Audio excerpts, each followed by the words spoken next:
Assalamualaikum warahmatullahi wabarakatuh. Kembali lagi bersama dengan kelompok 8 dalam mata kuliah riset operasional di kelas R7A, tugas keempat.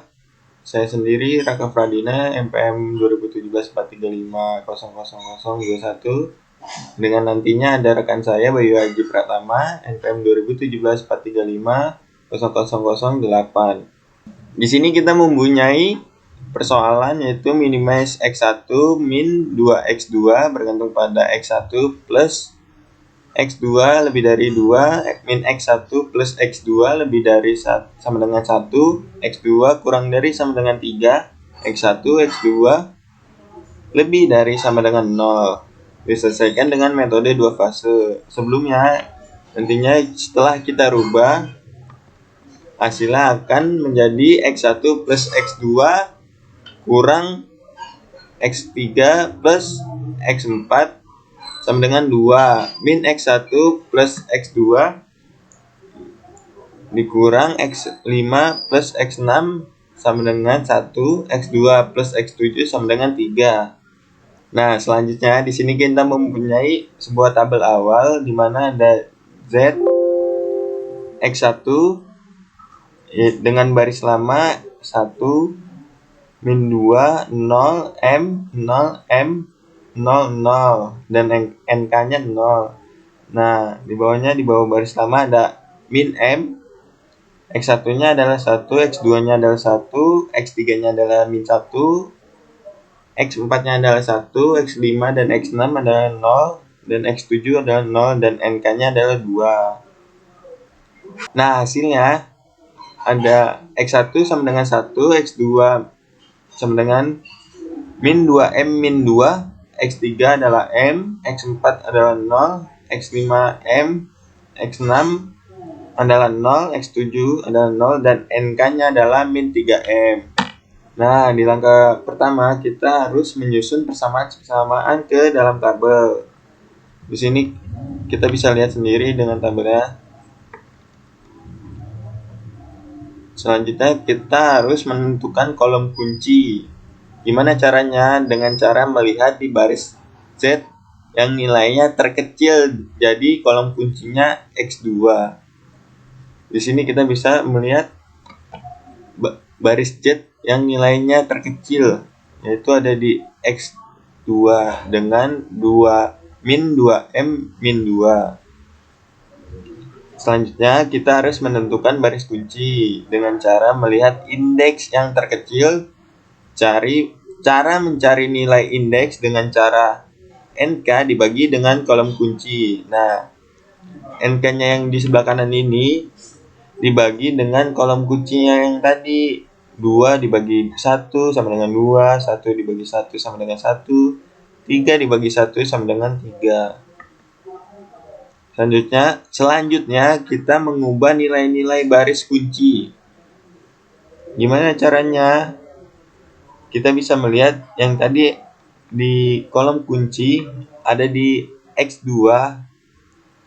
Karena nomor kuncinya 1, maka semua nilai di baris X5 dibagi 1 hasilnya tidak akan mengalami perubahan. Itu caranya mengubah nilai-nilai baris kunci.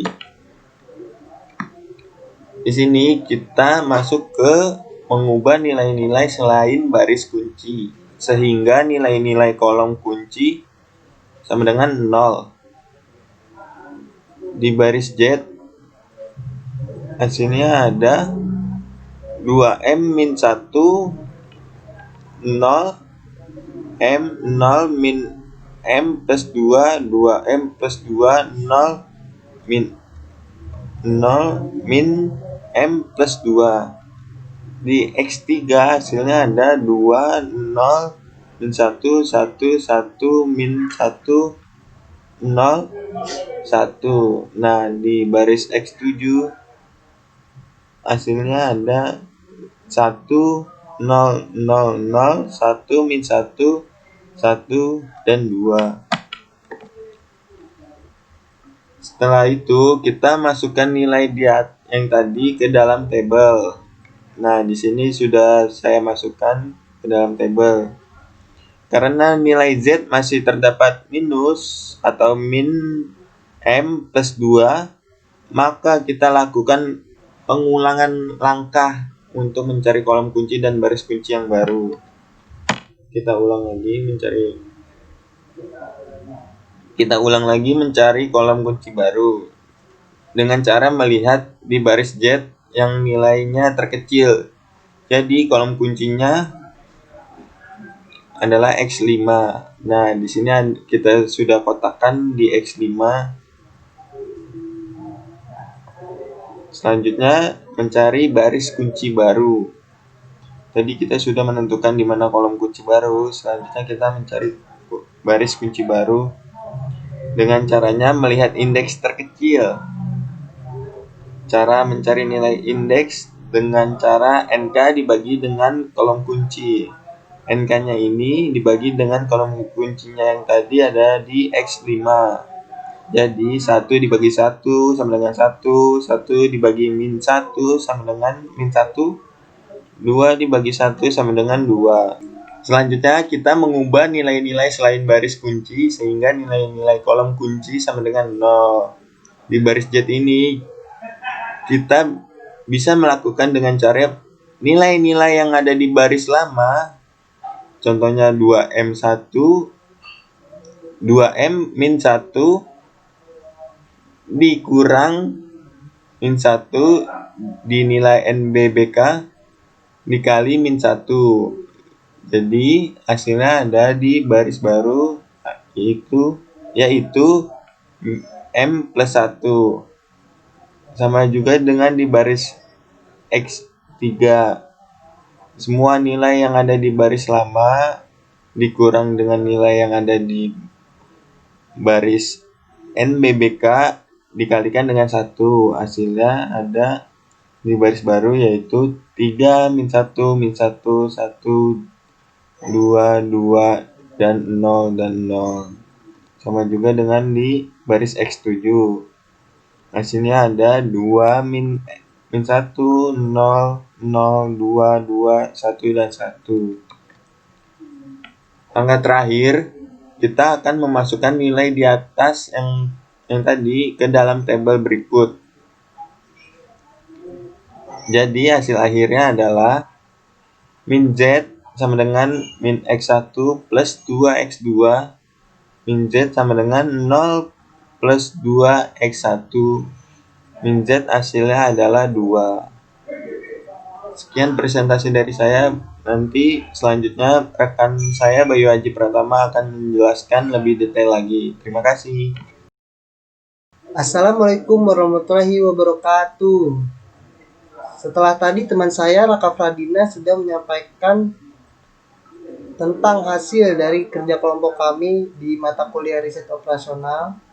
Selanjutnya saya Bayu Haji Pratama dengan NPM 2017-435-00008. Kali ini di tugas yang keempat saya akan menjelaskan soal seperti ini. Di materi permodalan linear programming minimasi metode simplex. Di sini sudah ada satu soal. Soalnya akan saya bacakan. Minimize atau minimum Z X1 min 2X2 bergantung pada X1 plus X2 lebih dari sama dengan 2, min X1 plus X2 lebih dari sama dengan 1, X2 kurang dari sama dengan 3, lalu X1 dan X2 lebih dari sama dengan 0.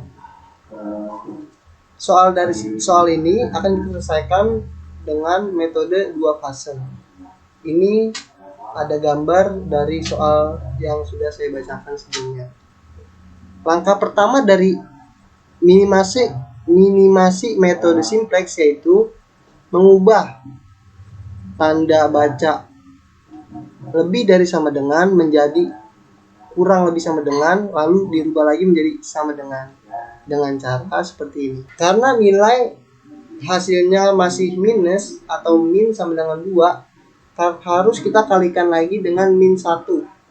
Jadi hasilnya X1 ditambah X2 min X3 ditambahkan lagi dengan slack baru X4 lalu sama dengan 2. Begitupun yang di bawahnya, karena tadi juga lebih dari sama dengan 1, kita tambahkan juga dengan surplus dan slacknya yaitu X6. Sedangkan X2 kurang dari sama dengan 3 kan sudah kurang dari, jadi kita langsung tambahkan slack biar jadi sama dengan. Di sini ada tabel awal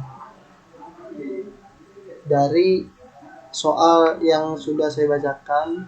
Ini baris lamanya ya. 1, X2, X3, X4, X5, X6, X7 dan M ini itu dengan cara baris lama ditambah min M. Kita bahas yang X1 dulu ya. Dengan cara baris lama berarti 1 ditambah 1 dikali min M ditambah ditambah min 1 dikali min M, jadi hasilnya 1. Lalu misalkan X2 nih biar lebih paham, berarti min 2 ditambah 1 dikali min M berarti min M ditambah 1 dikali min M berarti min M, berarti min 2M ditambah min 2, min 2M min 2. Seperti itu ya, sudah jelas ya. Kita akan lanjut. Nah, setelah tadi sudah kita susun begini, kita akan menyusun tabel baru. Tabel awal, ini dia. Jadi tabelnya seperti ini. X3, X5, dan X7 itu yaitu merupakan slack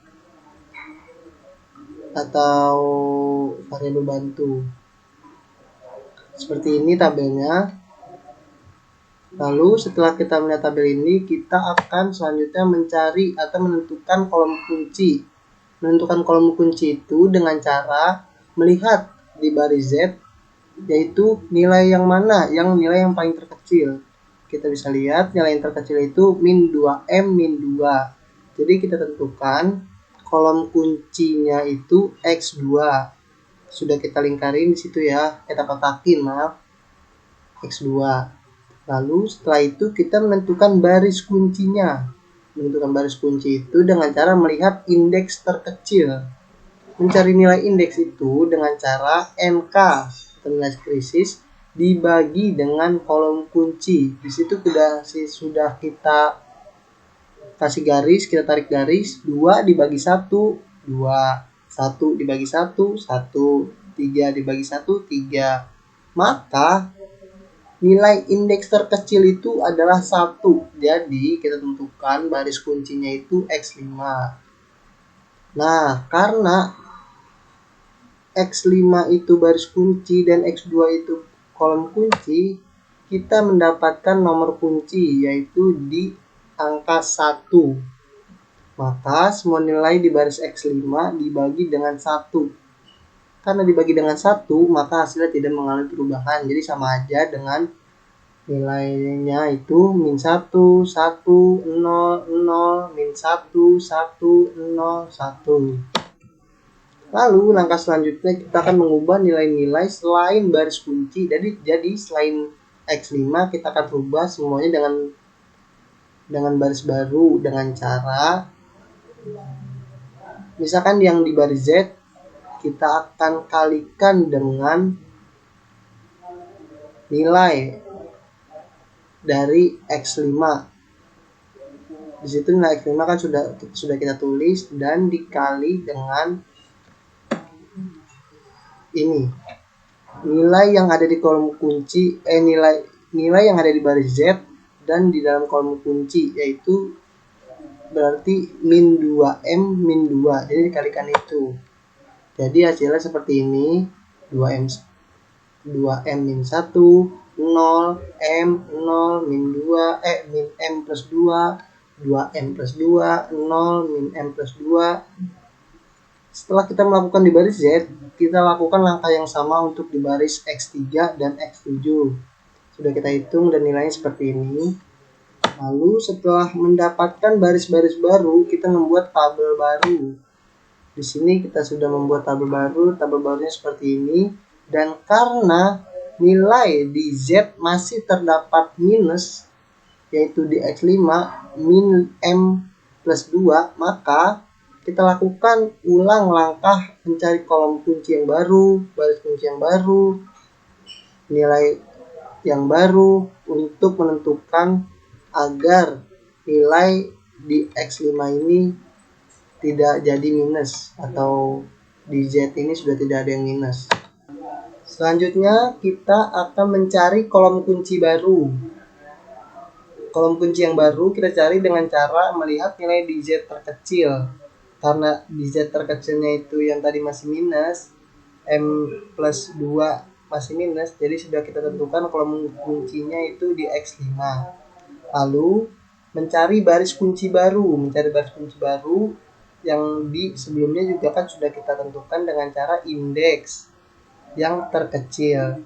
Jadi kita akan 1 dibagi 1 dibagi min 1 ya min 1, 2 dibagi 1, jadi sudah kita dapatkan nilai yang terkecil itu min 1. Jadi baris kuncinya itu di X2.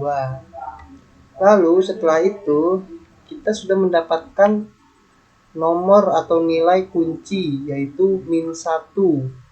Langkah selanjutnya setelah kita mendapatkan nilai kunci baru itu min 1, kita akan merubah nilai di baris X2 atau baris kunci baru semuanya dengan cara dikalikan dengan min 1 semuanya di X2. Lalu seperti ini tabel barunya. Setelah kita mendapatkan tabel baru ini, kita akan mengubah nilai-nilai selain baris kunci untuk mendapatkan nilai baris yang baru. Kita mulai dari baris Z. Di sini sudah kita ada baris lama, NBBK. Baris lama itu nilai baris Z di kolom yang ini. Lalu NBBK itu baris kunci baru yaitu X2. Kita akan menentukan baris baru dengan cara baris Z dikurang nilai min M plus 2 dikali dengan nilai di baris NBBK. Kita kasih contoh di baris Z 2M min 1 kita kurang dengan min M plus 2 dikali 1, hasilnya 3M min 3. Lalu kita kalikan semuanya tuh ya, yang di baris Z semuanya seperti 0, M, 0, dan lain-lain. Setelah saya sudah hitung sebelumnya, kita mendapatkan baris baru.